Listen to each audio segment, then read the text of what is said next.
Okay mga ka-farmers, ito po yung area natin na dating tinamaan ng ampalaya.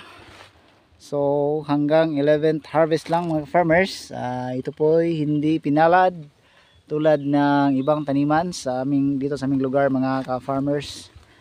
So wala na, patay na.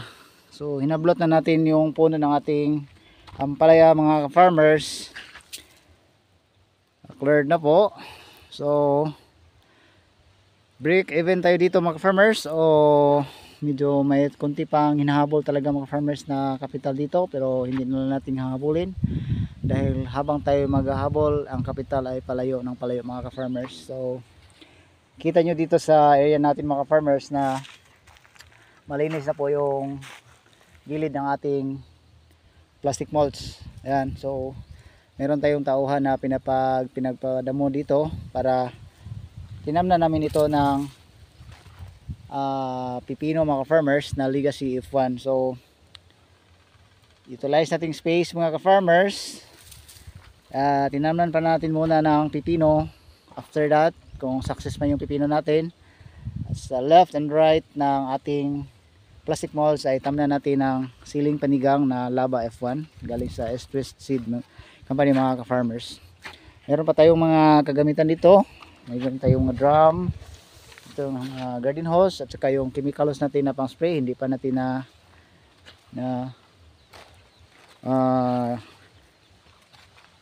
mga farmers napunta sa nahipos.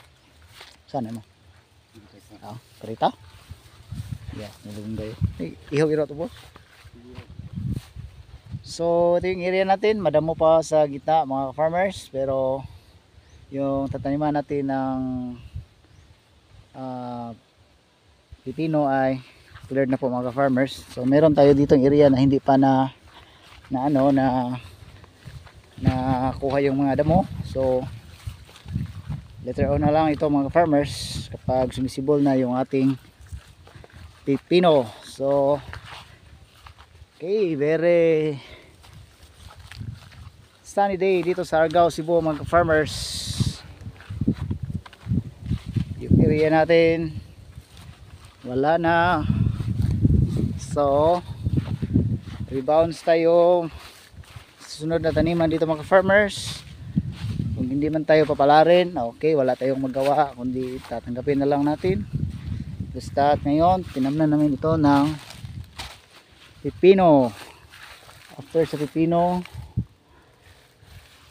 tamnan namin ito ulit ng mga farmers ng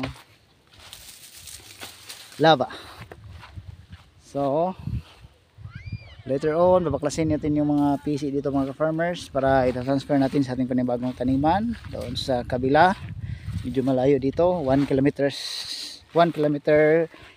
and a half mga farmers.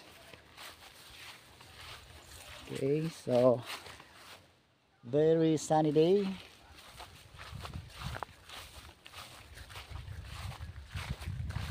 Ito yung itak na ginagamit natin pang bungkal ng lupa.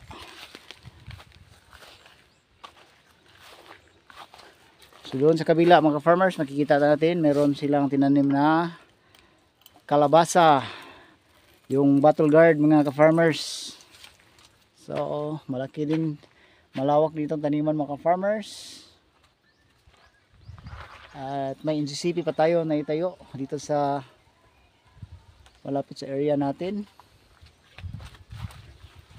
Okay, doon yung bahay namin mga farmers.